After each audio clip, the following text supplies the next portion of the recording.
Hi everybody. So to reflect on my core clarity and strength finders assessment, this is the third time I've taken the test. The 2 times prior that I've taken it were with church staff.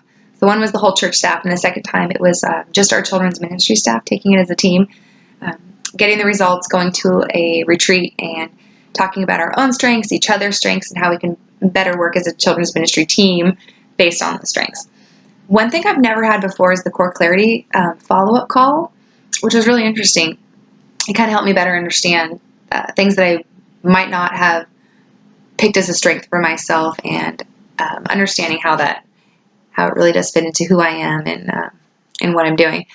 The top 5 results I got were strategic, positivity, empathy, developer, and achiever.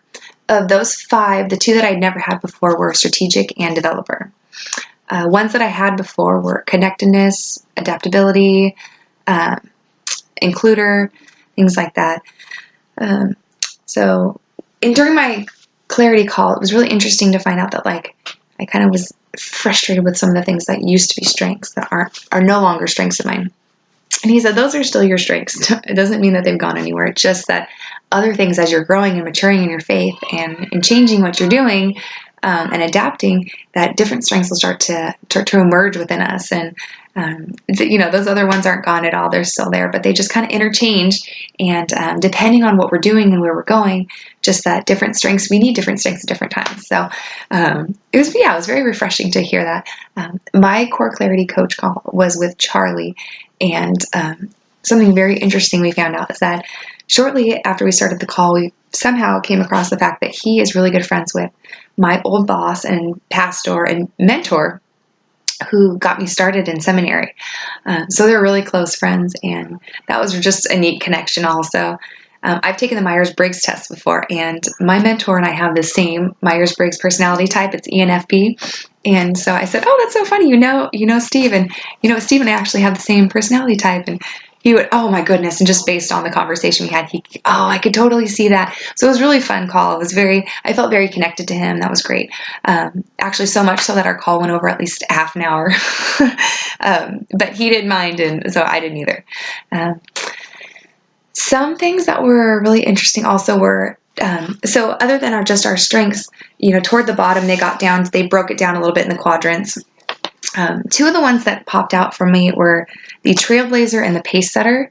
I just love those. There's a lot of them I really love, but those 2 specifically, I just felt like, oh, those are me for sure. And so those were really fun for me to read and kind of go, oh, yes, that's me.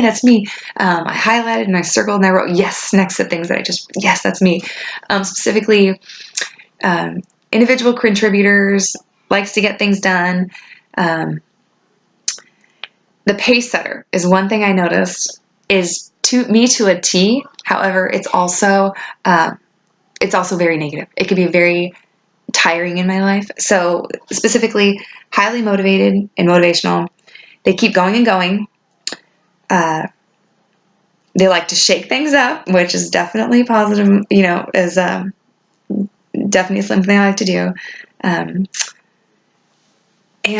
I think that in being a pace setter and a trailblazer, as great as they are also things that I just don't know how to say no sometimes. I'm like, I want to do that, and I want to go, and I want to go, and I go. And I also think of, the strategic, that end result in mind, that I kind of just like, oh, I got to get there.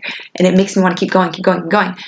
However, that also leaves little time for rest and recuperation and all that kind of stuff. And so that's something I'm needing more of a balance of in my life.